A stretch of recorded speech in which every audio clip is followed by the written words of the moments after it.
मंत्री मंडल, पुरुषादानी पार्श्वनाथ दादा के चरणों में वंदन। शासनपति अहिंसा के अवतार श्रवण भगवान महावीर स्वामी के चरणों में वंदन। प्रातः स्मरणीय हम सबके श्रद्धा केंद्र, हम सबके आस्था केंद्र, प्रगट प्रभावी चारों दादा गुरुदेव के चरणों में वंदन। केवल धाम तीर्थ प्रेरिका प्रवर्तनी महोदया आगमज्ञ परम पूज्य गुरुवर्य श्री के चरणों में वंदन। मम जीवन उद्धारिका, मम जीवन सर्वस्व, संग स्नेह वारिधि प्रवचन प्रवीणा परम पूज्य गुरुवर्य श्री के चरणों में वंदन। धर्म प्रेमी बंधुओं, माता एवं बहनों,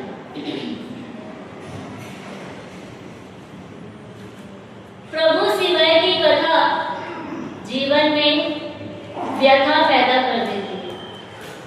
प्रभु शिवाय की कथा जीवन में व्यथा पैदा कर देती है। इसीलिए हम प्रतिदिन परमात्मा की ही बात कर रहे हैं।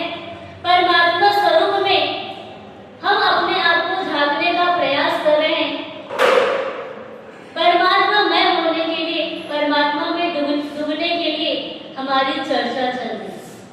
परमात्मा की वाणी जिस दिन आत्मस्पर्शी बन जाए, जिस दिन अंतरस्पर्शी बन जाए, और परमात्मा की वाणी जिस दिन हृदय स्पर्शी बन जाए, तो जीवन में धैर्यता, वीरता, गंभीरता अनेक गुण टिकेंगे। पर जब तक परमात्मा की वाणी हम एक कान से सुन करके दूसरे कान से निकाल देते हैं, तो हम परमात्मा में नहीं बन पाते। परमात्मा में बनने के लिए ज्ञानी भगवंतों ने कहा कि धर्म करते हैं तो धर्म करने का रिजल्ट मिलना चाहिए। जैसे कल बात चल रही थी कि परमात्मा की पूजा करते हैं तो उसका रिजल्ट हमको मिलना चाहिए, पर उसका रिजल्ट क्या होना चाहिए? चित्त की प्रसन्नता। जब हम परमात्मा की पूजा कर रहे हैं तो हमारे भावों में क्या चलना चाहिए? परमात्मा आपके भीतर जो गुण है, जो क्वालिटी है, वो क्वालिटी तो मेरे भीतर भी है। मैं आपको निहारने आया हूँ, मैं आपको दर्शन करने आया हूँ, पर दर्शन करते करते मैं अपने भीतर रहे हुए वो परमात्मा स्वरूप का दर्शन कर लूं। इसीलिए प्रतिदिन परमात्मा के दर्शन करते हैं। परमात्मा के दर्शन व्यक्ति कई बार शर्मा शर्मी गांव में तो नहीं कर पाता, पर जैसे ही गांव के बाहर जाता है, तीर्थ स्थानों में जाता है, जो व्यक्ति कभी गांव में पूजा के कपड़े में परमात्मा के स्पर्श नहीं करता, उसके भीतर भी वो जब तीर्थ स्थान में जाता है, उस स्थान का प्रभाव इतना होता है कि वो पूजा कपड़ा खरीद करके परमात्मा का स्पर्श करने का उसको मन कर जाता है। एक बार हम शंखेश्वर तीर्थ पधारे। 5-6 साल पहले की रियल की आपको घटना बताऊं। शंखेश्वर तीर्थ जब सुबह सुबह 5-5:30 बजे हम पहुंचे, गर्मी का समय, और 5-5:30 को तो ऐसे लोगों की भीड़ लगी हुई, लाइन लगी हुई। यहाँ पे कितनी लाइन लगती है? अपने यहाँ पे लाइन नहीं लगती, डायरेक्ट आप परमात्मा को स्पर्श कर सकते हो, यानी इतना आपका भाग्य खिला हुआ है। फिर भी हम अपने भाग्य को स्वयं से उठा रहे हैं और परमात्मा के दर्शन और स्पर्श से क्या हो रहे हैं? वंचित हो रहे हैं। वहां देखा तो 2-3 बड़ी लंबी लंबी लाइनें लगी हुई है, और एक परिवार पूरा का पूरा आया हुआ था। पर जब लाइन लगी थी, उसमें पिताजी आगे आकर के खड़े हुए, पर पुत्र उठने में लेट हो गया, जैसे स्नान करने में, तैयार होने में लेट हुआ, तो वो 10-15 लोगों के बीच में अगर आता तो 10-15 लोगों के बीच में उसका नंबर लगता। पर वो पुत्र आया और जैसे ही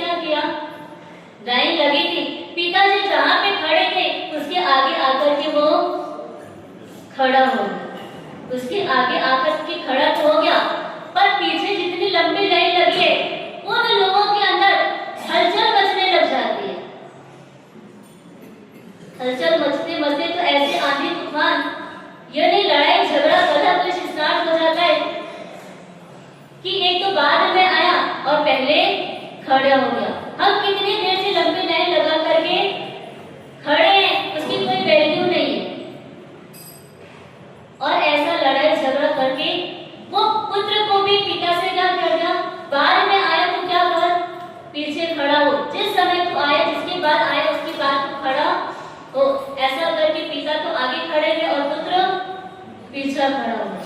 विचार करो, अगर वो पुत्र पहले खड़ा होता, पहले पूजा कर लेता, उतने समय में आपको परमात्मा भक्ति करने का ज्यादा समय मिलता कि नहीं मिलता? मिलता। पर हम लाइन लगा करके खड़े हैं तो सबसे पहले पूजा करने का मौका हमको मिलना चाहिए।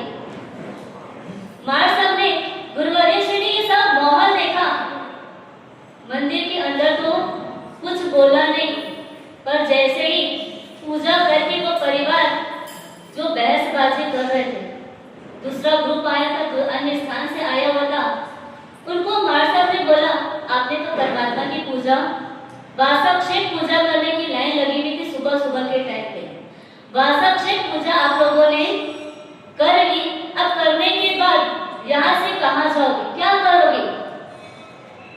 बोले यहाँ से जाने के बाद सो जाएंगे। क्या करेंगे? अभी परमात्मा की पूजा तो 10 बजे स्टार्ट होगी और अभी तो मात्र वासक्षेप पूजा कंटिन्यू चलेगी, इसलिए वासक्षेप पूजा कर ली है, अब जाने के बाद क्या करेंगे? सो जाएंगे। विचार करो कि परमात्मा के दरबार में अगर 5 मिनट एक्स्ट्रा बैठने का मौका मिलता, परमात्मा की भक्ति करने का मौका मिलता, उस मौका से आपने अपने आप को क्या किया? गंवा दिया, वो समय को गंवा दिया। यानी कहा जाता है अन्य स्थाने कृतं पापम तीर्थ स्थानम विनश्यति, तीर्थ स्थाने कृतं पापम वज्रलेपो भविष्यति। यानी अन्य स्थान में हमारा किया हुआ पाप को यदि धोने का कोई स्थान है तो वो मात्र क्या है? तीर्थ स्थान है। और तीर्थ स्थान में आकर के भी अगर हम पाप कर्म बांध लेते हैं तो वो पाप कर्म को क्या बोला, किसके समान? वज्रलेप के समान है। वो कभी भी धुलने वाला नहीं है। वो धोने के लिए कितना भी स्थान भटक लो, पर वो पाप आपका धुलने वाला नहीं है। इसलिए जो घर गृहस्थी में संसार में जितने पाप होते हैं, वो पाप को धोने का एकमात्र स्थान परमात्मा का दरबार, वो तीर्थ स्थान है। वहां आने के बाद हमारे भावों की शुद्धि बढ़नी चाहिए। परमात्मा ने जैसा बोला है वैसा हमारे भावों की शुद्धि हो जाए, परमात्मा की भक्ति करे, परमात्मा की पूजा करे, तो वास्तव में क्या हुआ? चित्त की प्रसन्नता बनेगी। पर हमारा तो क्या होता है, हम लाइन लगा करके खड़े हैं, हमारे आगे आकर के कोई खड़ा नहीं होना चाहिए। ये विचार करो, एक आत्मा निबोध से निकली, निबोध से निकलने के बाद बढ़ते बढ़ते क्रम में एकेंद्रीय, बेंद्रीय, तेंद्रीय, चौरेंद्रीय, पंचेंद्रीय मानव भाव को प्राप्त किया। मानव भाव को प्राप्त करने के बाद संयम जीवन लिया। संयम जीवन लेने के बाद जितने उपसर्ग आए, जितने कष्ट आए, वो सारे कष्टों को समभावों से सहन किया। उनको पता था, उन्होंने अपना लक्ष्य बना के करके रखा था कि मुझे कहाँ जाना है? मोक्ष में जाना है। और वो लक्ष्य को प्राप्त किया। उस एक जीव की सिद्ध अवस्था में जाने के बाद हमारा नंबर लगा। यानी हम इतने लकी थे कि निबोध से हम बाहर निकले। अब जब तक हमको मोक्ष न मिले तब तक निबोध में वो जीव क्या कर रहे हैं? अनंत अनंत जीव है। वो भी नंबर लगा करके खड़े कि ये जीव को कब मोक्ष मिलेगा, तब मैं बाहर आऊं। वो सिद्ध भगवंत का इतना बड़ा उपकार, अगर कोई हमारे जीवन में उपकार करे तो उनके उपकारों को थैंक्स बोलने के लिए कहाँ जाना पड़ेगा? अगर कोई व्यक्ति आपका हेल्प कर दे तो उनको थैंक्स बोलते कि नहीं बोलते? सामने चल करके जाते, कड़कड़ाती भूख लगी है, प्यास लगी है, सामने वाला व्यक्ति आपको एक गिलास पानी की जगह पर आपको शरबत ला करके पकड़ा दे, तो आपको इतनी तृप्ति होती, इतना आनंद का अनुभव होता है कि उस सामने वाले व्यक्ति को कितनी बार थैंक्स देते हो। और थैंक्स देने के बाद क्या बोलते हो, भैया जब भी तू मेरे घर आएगा तो मेरे घर जीतने के लिए आना, एक बार तो मेरे घर पर आना ही आना। और उसने तो मात्र एक गिलास शरबत पिलाया, अब जब आपके वो घर पे आए आपको क्या लगता है, इतना बड़ा उपकार किया है तो इसको मैं अच्छा से अच्छा भोजन करूं, अच्छा से अच्छी इसकी खातिरदारी करूं। तो सोचो कि सिद्ध भगवत का अपने ऊपर बहुत बड़ा उपकार है, उन्होंने निगोद से बाहर निकाला, नहीं तो एक श्वासोश्वास में निगोद के जीव 17.5 बार जन्म मरण कर लेते हैं। उस कठिनाइयों से, उस कष्ट से अपने को क्या किया, बाहर निकाला है। तो सिद्ध भगवंतों का उपकार को थैंक्स बोलने के लिए कहाँ जाना पड़ेगा? वो सिद्ध भगवंत भी बोलते हैं भैया थैंक्स बोलना तो कहाँ आना, कहाँ आना, थैंक्स कहाँ बोले आना, जब जहाँ पे वो व्यक्ति होगा, जहाँ पे वो जीव होगा, वहीं पर तो थैंक्स बोले जाओगे ना। कोई उपकार दूसरा करेगा और दूसरे व्यक्ति को थैंक्स बोले जाओगे क्या? दूसरे व्यक्ति को तो थैंक्स नहीं बोल सकते, पर जो सिद्ध भगवंत का जो उपकार है वो मोक्ष में विराजमान हो चुके हैं, उन भगवंतों को, सिद्ध भगवंतों को थैंक्स बोलने के लिए कहाँ जाना पड़ेगा? मोक्ष ही जाना पड़ेगा। पर मोक्ष जाने की क्या हमने तैयारी करी है? हाँ, कोशिश तो कर, कोशिश नहीं हो रही है आपकी। अगर कोशिश होती, अगर इच्छा होती तो रास्ता अपने आप मिल जाता, पर क्या करते हैं, हमारी कोई कोशिश नहीं, कोई इच्छा नहीं। संसार हर गृहस्थी में हमारी सारी इच्छाएं जागृत होती है और सारी इच्छाओं को हम पूरा भी करते हैं, पर सिद्ध भगवंतों का उपकार को थैंक्स बोलने के लिए हमको वहां तक जाना पड़ेगा। वहां तक जाने के लिए पुरुषार्थ और प्रयास भी करना पड़ेगा। इसलिए परमात्मा ने इतनी कृपा बरसाई और 16 प्रहर तक भी देशना दी, ताकि अगर ये जीव मेरे कहे अनुसार अगर जीवन जी ले तो वो कहाँ पहुंच सकता है? वो मोक्ष तक पहुंच सकता है। हमारे पीछे जो जीव लाइन लगा करके खड़े हैं वो भी धक्का दे रहे हैं, पूरे कब ये जीव वो सिद्धावस्था को प्राप्त करेगा, तब मेरा नंबर बाहर आने में लगेगा। वो निकोद से मैं कब बाहर आऊंगा? कभी लिफ्ट में चढ़े हो आप लोग? लिफ्ट में चढ़ने के बाद अगर आप लिफ्ट का दरवाजा बंद ना करो तो क्या नीचे वाला ऊपर चढ़ सकता है वापस? हाँ, नहीं चढ़ सकता। तो विचार करो, नीचे वाला बार बार खट खट खट खट करते रहते हैं, जब ऊपर का लिफ्ट का दरवाजा बंद होता है तब नीचे वाला ऊपर चढ़ सकता है। वैसे हम मनुष्य भाव तक तो पहुंच चुके हैं, अब ये मात्र क्या करना है, ये दरवाजे को यानी वापस से जो जन्म मरण का जो चक्र चल रहा है वो चक्र को क्या करना है, रोकना है, वो चक्र को बंद करना है। और जिस दिन वो चक्र बंद हो जाएगा तो नीचे जो जीव रहा हुआ है वो भी क्या करेगा, ऊपर चढ़ सकता है। परमात्मा ने जैसा बोला है धर्म करना, धर्म करने की सफलता कब प्राप्त होगी? जिस विधि से बोला गया है उस विधि से करेंगे तो सेकंड नंबर पे परमात्मा की जैसे हम पूजा करते हैं वैसे हमको पूजा करनी चाहिए। नहीं तो हम तो घर पे कैसे करते हैं, घर गृहस्थी का काम एकदम आराम से करेंगे, पर हमारी स्पीड जहां मंदिर पहुंचते और 2 गुना 3 गुना स्पीड हमारी बढ़ जाती है। बोलते 1 बाम 3 काम, है ना? 1 बाम में कितना काम करते हैं?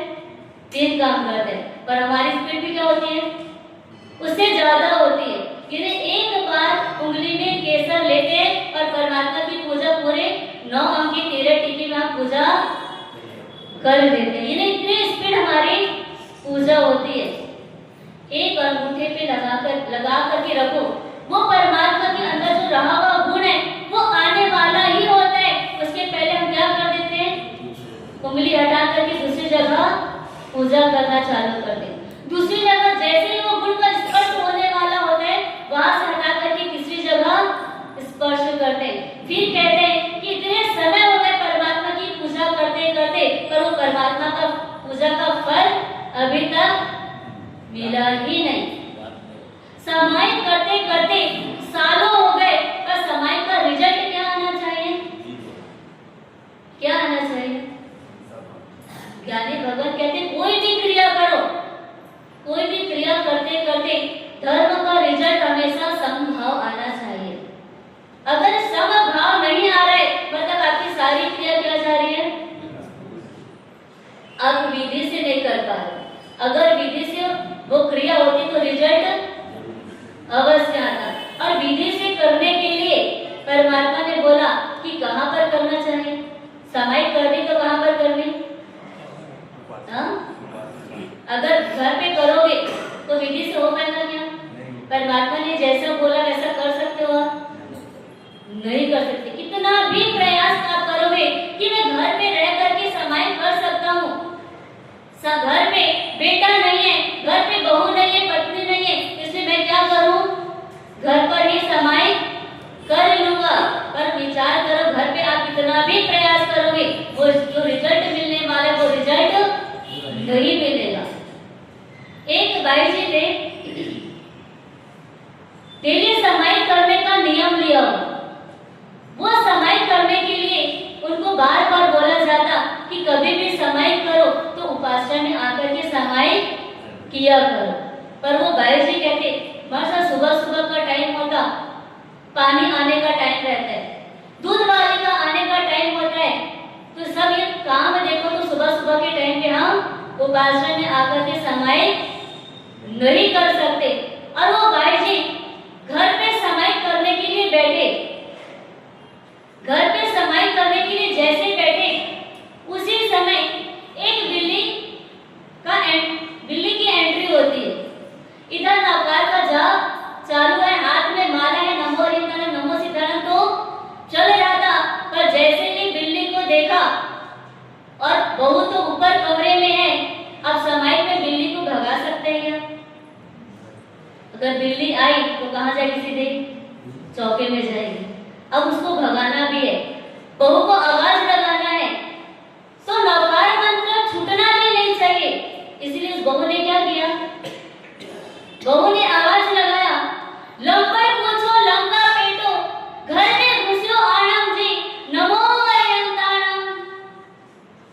अब ये बार बार बोले, बहू को समझ में नहीं आया, बहू कमरे में है, अपने काम में व्यस्त है और वो सुन नहीं पाती।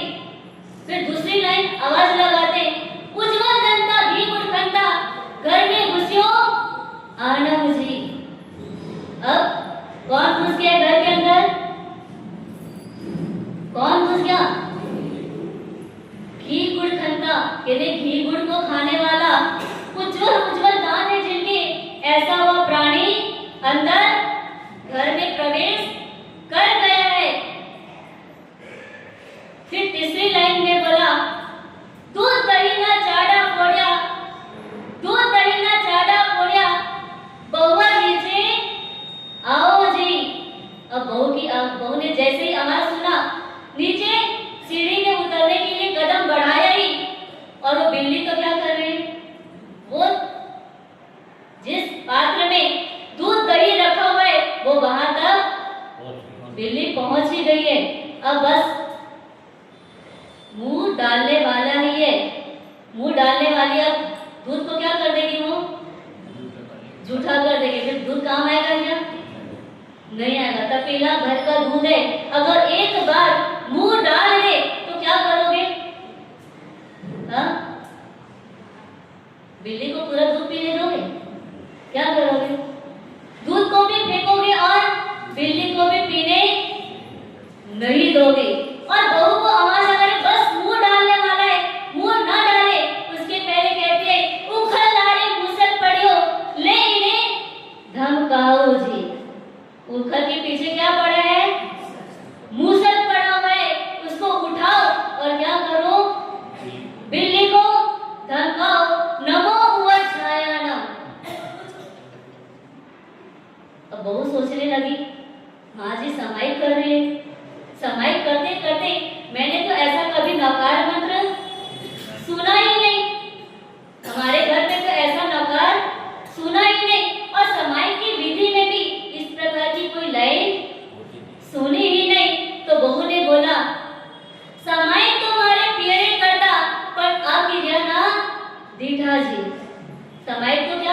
मेरे पियर वाले भी करते थे, पर ऐसी क्रिया तो मैंने कभी देखी ही नहीं। नमो लोए सब सगुणम। विचार करो, घर पे जब व्यक्ति समाहित करता है तो समाहित में मन नहीं लगता, क्योंकि घर गृहस्थी में एक से नई नई घटनाएं घटती रहती है और वो व्यक्ति उसी में ही फंसा हुआ होता है। जिस विधि से समाहित करने बोलते हैं उस विधि से समाहित नहीं कर पाते, यानी धर्म मले अने फले। गुजराती में कहावत है, धर्म मले अने फले तो ज संसार टले। धर्म मले अने फले तो ज संसार टले। आपको धर्म मिला कि नहीं मिला? हाँ, कौन सा धर्म मिला? वो जैन धर्म के प्रति खुमारी है, अपने को गौरव अनुभव होता है कि मुझे जैन धर्म मिला है। और वो जैन धर्म मिल तो गया, पर फलेगा कब? फलेगा कब? सही क्रिया करेंगे। सही क्रिया करेंगे तब, पर क्रिया हमारी सही नहीं हो पा रही है, इसलिए धर्म भी फल नहीं रहा है। और जब फल नहीं रहे तो संसार से भी हम टल नहीं पा रहे। जब तक संसार से न टलेंगे तब तक ही दुख और दुर्गति में ही भटकना पड़ेगा। छोटी छोटी घटनाएं घर में घटती है और वो घटनाएं क्या करती है? हमारी मग्नता को खत्म कर देती है। वो मग्नता खत्म न हो, इसलिए परमात्मा बार बार कहते हैं, जिस विधि से बोला गया है उस विधि से करो। जिस विधि से प्रवचन श्रवण करने का बोला है उस विधि से क्या करो? प्रवचन श्रवण होना चाहिए। ये परमात्मा वाणी में इतनी ताकत है कि हमारे अंदर के भावों की शुद्धि कर दे। संत तुकाराम, नाम आपने सुना होगा, संत तुकाराम। उनकी पत्नी बहुत झगड़ालू स्वभाव की, बहुत गुस्सैल स्वभाव की थी। एक दिन गुस्से गुस्से में बोला, घर पे खाने को तो कुछ भी नहीं है, भूख तेज लगी हुई है, एक काम करो, खेत में जाकर के गन्ना लेकर के आओ। अब पत्नी का स्वभाव गुस्से झगड़े, अगर गन्ना न लावे तो बात गड़बड़ हो जाएगी। पत्नी के कहे अनुसार वो तुकाराम जी खेत पे चले जाते गन्ना लेने के लिए। अब गन्ना लेकर के गट्ठर भर करके जब वो आते हैं तो रास्ते में छोटे छोटे बच्चे उनको दिखाई देते। सब संत तुकाराम जी को घेर करके खड़े हो जाते, एक गन्ना हमको भी दो, एक गन्ना हमको भी दे दो। ऐसा बांटते बांटते तो एकमात्र गन्ना बचता है। वो गन्ना को लेकर के घर आते, जैसे पत्नी देखती है कि उनके हाथ में तो एक ही गन्ना है, सुबह से शाम हो गई गन्ना लाने में, और लाए कितना गन्ना? मात्र एक ही गन्ना लेकर के आए। तेज गुस्सा आया और गन्ना को हाथ से खींच करके संत तुकाराम जी के पीठ में मारा।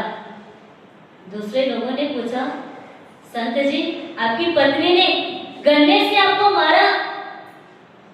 वो संत जी कहते हैं, मेरी जो पत्नी है ना वो पतिव्रता है, और ये मैं एक गन्ना लेकर के आया, उसको भी ऐसा था कि मैं अकेले न खाऊं, साथ में तुम भी खाओ, इसीलिए उसने क्या किया? मेरी मेहनत न बढ़े इसके लिए उसने स्वयं से क्या कर दिया? 2 टुकड़े कर दिए। मुझे मेहनत करने की भी जरूरत नहीं पड़ी। और क्या किया? एक गन्ना का टुकड़ा लिया, अपनी पत्नी के हाथ में दिया, बोला भाग्यवान ये गन्ना ले, बहुत स्वादिष्ट है, बहुत मीठा है, एक तू भी खा ले और एक मैं भी खा लेता हूँ। विचार करो पत्नी का स्वभाव कितना तेज। उस समय में भी वो पति संत तुकाराम जी इतने शांत स्वभाव क्यों हुए हो? और जब भी परमात्मा के दरबार में जाते, परमात्मा के पास खड़े होकर के 2 हाथ जोड़ करके परमात्मा से प्रार्थना करते, आपने बहुत मेरे ऊपर कृपा बरसाई, आपके ऊपर बहुत बड़ा, आपने मेरे ऊपर बहुत उपकार किया है, आपने मुझे इस प्रकार की पत्नी दी है।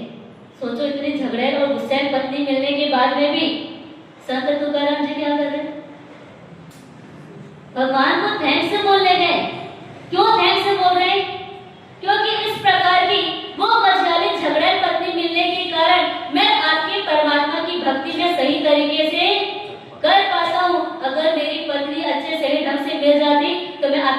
करने के लिए भी दरबार पे नहीं आ पाता, क्योंकि व्यक्ति क्या करता है, दुख में ही परमात्मा का सुमिरन करता है। जब सुख आता है तो परमात्मा को भूल जाता है।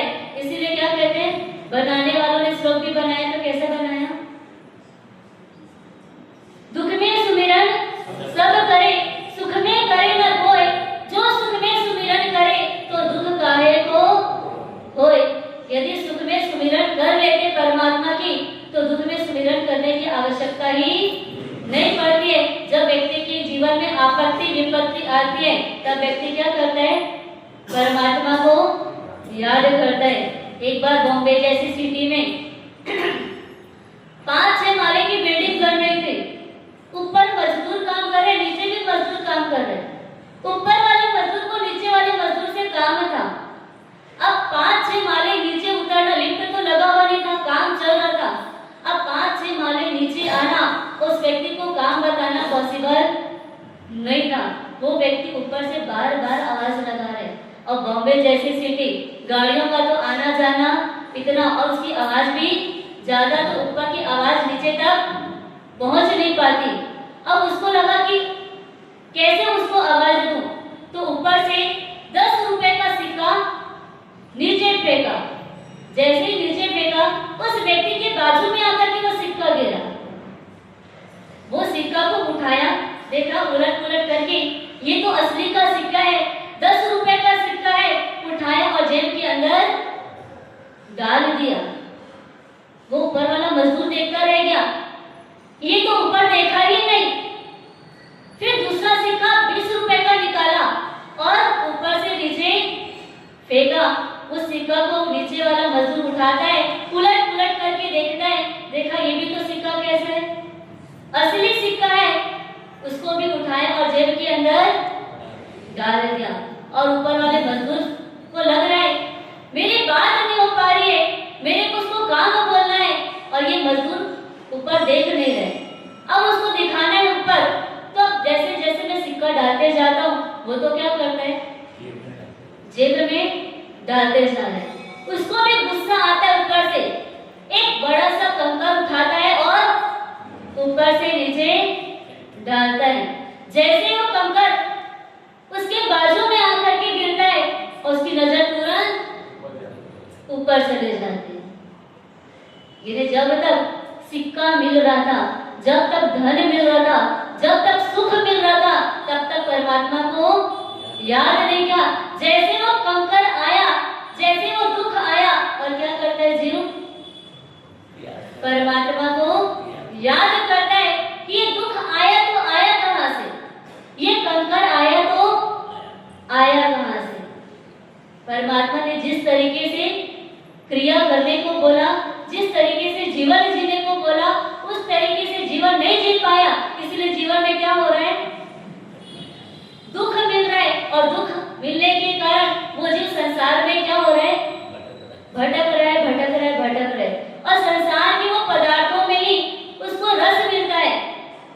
जब भोजन में रस मिले तो व्यक्ति को भजन क्या लगता है, नीरस लगता है। और जब भजन में रस आने लगे तो क्या लगेगा, भोजन नीरस लगेगा। एक परमात्मा के प्रति हमारा प्रेम कैसा होना चाहिए। आप बोलते मतलब परमात्मा के दरबार में जाते हैं, परमात्मा के दरबार में 5 मिनट 10 मिनट खड़े भी रहते हैं, पर वो अपनत्व भाव जो परमात्मा के प्रति प्रेम जागना चाहिए वो नहीं जागता। उसका क्या कारण है, हमको परमात्मा के सामने कैसे प्रार्थना करनी चाहिए। जब आप वो परमात्मा को पाषाण के रूप में देखोगे, वो पत्थर के रूप में देखोगे, तो क्या होगा, वो प्रेम प्रकट नहीं होगा। और पत्थर के रूप में देखने का सबसे बड़ा कारण ये है कि आपका स्वयं का दिल कैसा है, पत्थर है। वो पत्थर होने के कारण वो पाषाण में भी, वो परमात्मा में भी परमात्मा के दर्शन नहीं हो पाते, वो पत्थर के ही दर्शन होते हैं। जिस दिन हृदय पे वो करुण भाव आ जाए, जिस दिन कोमलता आ जाएगी, वो पाषाण में भी किसके दर्शन होंगे, परमात्मा के दर्शन होंगे। और फिर ज्यादा समय आपको परमात्मा के दरबार में जाने की जरूरत नहीं पड़ेगी। जैसे आपको बच्चे के प्रति का प्रेम होता है, वैसे परमात्मा के प्रति प्रेम होना चाहिए। एक बच्चा बहुत तूफानी स्वभाव का, बहुत धमाल मचाने वाला, बहुत टीवी मोबाइल देख देख करके जैसा दृश्य देखता वैसा वो हरकत करने लगता। एक बार वो बच्चा टीवी पे देखा कि एक व्यक्ति कैसे ऊपर से नीचे कूद रहा है। उसको भी लगा एक बार मैं क्या करूं, कूद करके देखूं। और वो तीसरे माले से क्या किया, कूदा। और जैसे ही नीचे कूदा क्या हुआ, सिर पे चोट लगी, खून की धारा बहने लगी। माँ दौड़ते दौड़ते आई, बच्चे को ऐसी हालत में देख करके माँ भी घबरा जाती है और तुरंत उसको उठा करके डॉक्टर के पास लेकर के जाती है। डॉक्टर जैसे देखता है ये तो हालत बहुत ज्यादा खराब है, तुरंत जल्दी स्पीड से उसका इलाज करता है। जो सर्जरी करना होता है, जो दवाई देना होता है, जो पट्टा लगाना होता है, वो सारा ट्रीटमेंट करके वो डॉक्टर माँ को कहता है कि इस बच्चे को अभी 1 महीना 2 महीना तक आपको किसी भी प्रकार की खटाई नहीं देंगे। माँ ने बोला ठीक है, 1 महीना खटाई नहीं दूंगी।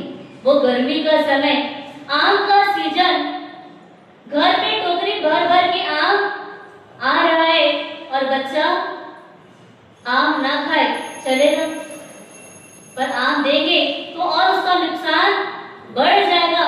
माँ को समझ आता है कि बच्चे को आम नहीं देना है, तो माँ भी क्या करती है, बच्चे के सामने आम नहीं खाती और पीछे भी आम नहीं खाती।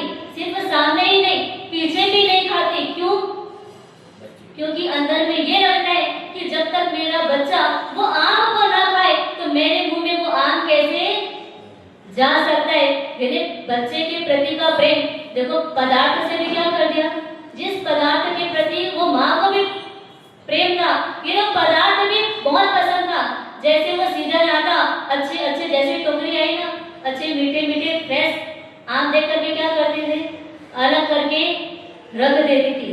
पर जैसे डॉक्टर ने बोला बच्चे को खटाई नहीं देना, तो ना तो माँ सामने खाती और ना ही पीछे खाती, क्योंकि माँ को लगता है कि जब तक मेरा बच्चा ना खाए, जब तक मेरा पुत्र ना खाए, तब तक ये आम को मेरे मुंह के अंदर भी कैसे जा सकता है। तो वो पदार्थ के प्रति राग होने के बाद में भी वो पदार्थ छूट जाता है, क्योंकि उससे ज्यादा प्रेम किससे है। राग और प्रेम में जमीन और आसमान का अंतर होता है। आपको क्या लगता है, एक होता है कि अलग होता है? हाँ? राग एक व्यक्ति के प्रति होता है और प्रेम जगत में, संसार में जितने जीव है उन जीवों के प्रति प्रेम होता है। अगर एक व्यक्ति के प्रति का राग होता है, वो राग क्या करता है, द्वेष में परिवर्तन कर देता है। पर अगर प्रेम होता है तो प्रेम अपने हमारे लक्ष्य तक पहुंचा देता है।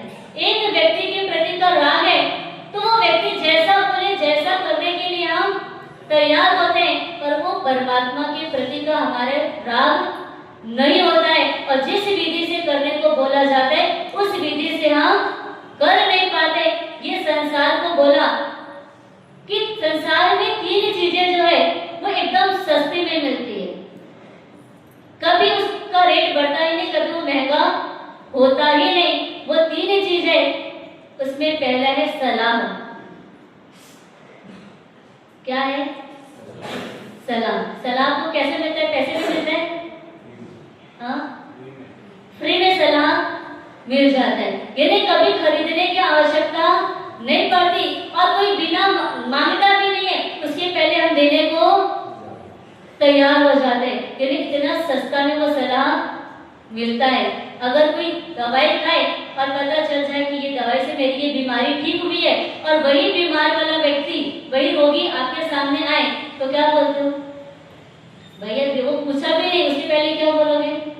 ये दवाई तुम खा लेना, मतलब इससे तुम्हारा रोग ठीक हो जाएगा। बिना सलाह मांगे हम सलाह दे देते।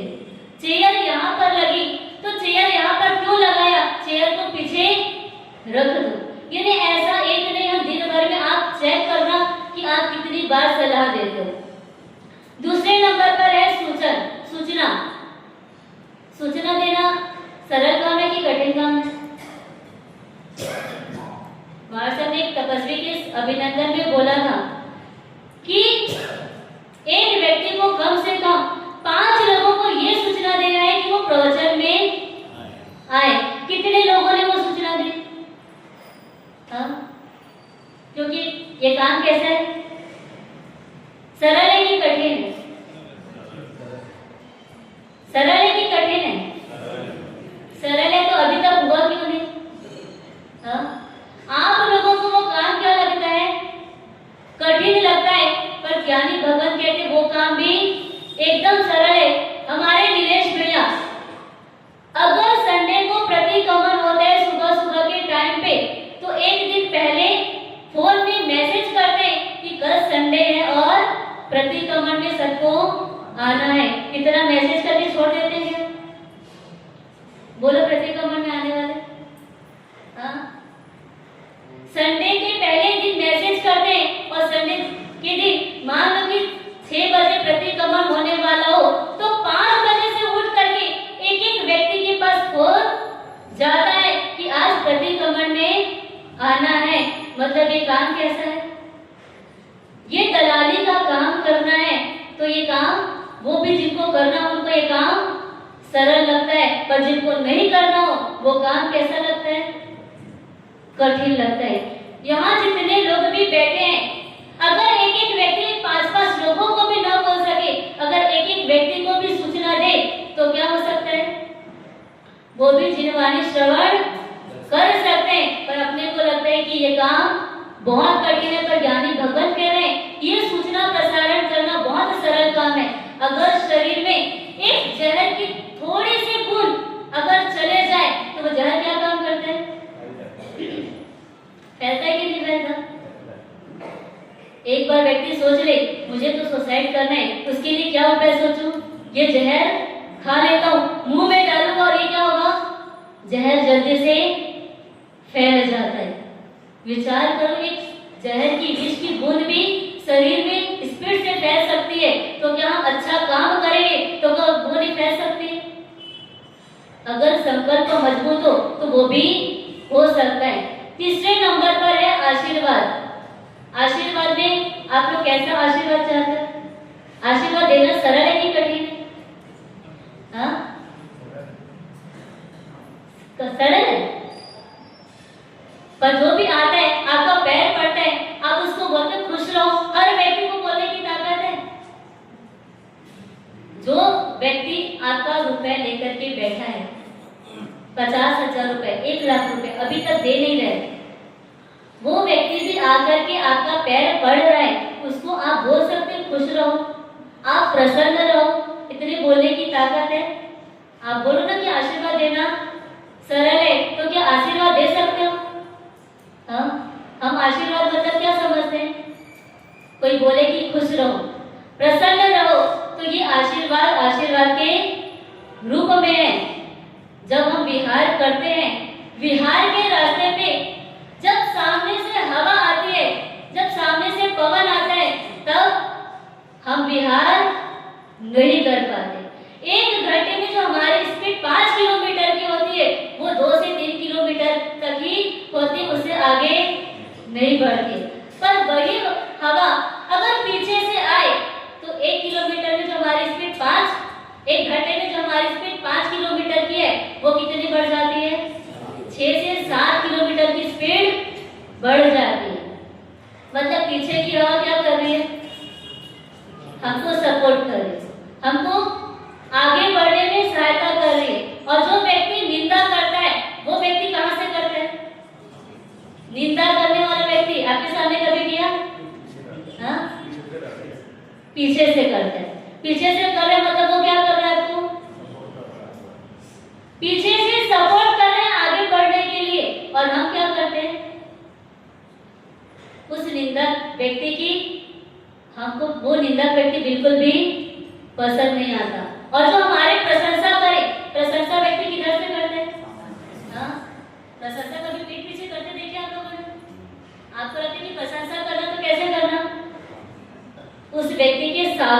प्रशंसा करो। उसकी अनुमोदना करनी है तो उस व्यक्ति के सामने ही अनुमोदना करो। मतलब वो सामने की हवा है, सामने का पवन है, मतलब वो क्या कर रहा है, आपको क्या कर रहा है, बोले एक बार जोर से। रोक रहा है, मतलब किससे रोक रहा है, कहाँ जाने से रोक रहा है, आगे कहाँ बढ़ना है, आगे बढ़ करके कहाँ बढ़ने के लिए रोक रहे हो। सामने वाले आपकी प्रशंसा कर रहे हैं तो पहले बोला कि हवा सामने से आए तो क्या कर रहे हो, हमारे स्पीड को रोक देता है। तो सामने वाला व्यक्ति आपकी प्रशंसा कर रहा है, मतलब क्या कर रहे हो, आपकी प्रगति होने नहीं दे रहा है। आप विचार करना, जितने व्यक्ति भी आपकी प्रशंसा करे उस समय आपको क्या सोचना है, ये व्यक्ति मेरी प्रगति नहीं चाहता है। और जो व्यक्ति निंदा करे उसको थैंक्स बोलना, उसको बार बार थैंक्स बोल करके कहना कि तूने मेरी प्रगति में क्या किया, बहुत बड़ा सपोर्ट किया है, सहयोग किया है, तेरे जैसे व्यक्ति तो मैंने आज तक नहीं देखा। ऐसा आज के दिन आप बोल सकते हो। आज के लिए नियम क्या है, जो व्यक्ति आपकी प्रशंसा करे, जो व्यक्ति अच्छा काम करे उसको आपकी प्रशंसा करनी है। ये नहीं सोचना कि प्रशंसा करने को मना किया है तो व्यक्ति कितना भी अच्छा काम करे तो क्या करना, उसकी प्रशंसा करनी नहीं। अनुमोदना आपको करनी है, अनुमोदना करने में कभी पीछे हटना नहीं है। पर जिस व्यक्ति की प्रशंसा की जा रही है उस व्यक्ति को ये सोचना है कि ये मेरी प्रशंसा क्या हो रही है, मेरे प्रगति में बाधक है, ऐसी प्रशंसा मुझे नहीं सुननी है। और व्यक्ति ये सोचे, जो व्यक्ति निंदा कर रहा है वो मेरे प्रगति में बाधक प्रोग्रेस कर रहा है, वो मेरे सपोर्ट कर रहा है, तो वह व्यक्ति आगे बढ़ सकता है, वो अपने लक्ष्य को प्राप्त कर सकता है। और लक्ष्य को प्राप्त करने के लिए आज के लिए आप लोगों के लिए नियम क्या है, नियम क्या, कि कोई व्यक्ति आपको सामने वाले व्यक्ति की प्रशंसा करनी है, पर सामने वाला व्यक्ति प्रशंसा करे तो उसको सुन करके प्रसन्न नहीं होना है। और जो व्यक्ति निंदा करे, जो व्यक्ति को लगता है कि यह व्यक्ति निंदक है, ये मेरा द्वेषी है, उस समय क्या सोचना, किसी व्यक्ति से सुनने मिल जाए ये व्यक्ति ने मेरी निंदा की है, उस समय क्या सोचना, ये मेरे प्रगति में सहयोगी है, उसको बार बार थैंक्स देना, चल करके चले जाना उसको थैंक्स बोलने के लिए, है ना। ऐसे लक्ष्य को प्राप्त करने के लिए ज्ञानी भगवंत ने बोला भी है, पर परात्म निंदा प्रशंसे सद सद गुणाच्छाद रोध भावने निश्चय गोत्रस्य। यदि परात्म निंदा प्रशंसे व्यक्ति दूसरों की क्या करे, प्रशंसा करे और स्वयं की निंदा करे, और स्वयं की विचार करना, दूसरों की क्या करे, वो प्रशंसा करे और स्वयं की निंदा करे। पर जो व्यक्ति दूसरों की निंदा करता है और स्वयं की प्रशंसा कर लेता है वो नीच गोत्र कर्म का बंद कर लेता है। ये नीच गोत्र कर्म का बंद न हो और परमात्मा की आज्ञा के अनुसार हमारा जीवन हो, ऐसा पुरुषार्थ आप भी करें, हम भी करें। इन्हीं शुभकामनाओं के साथ धन्यवाद।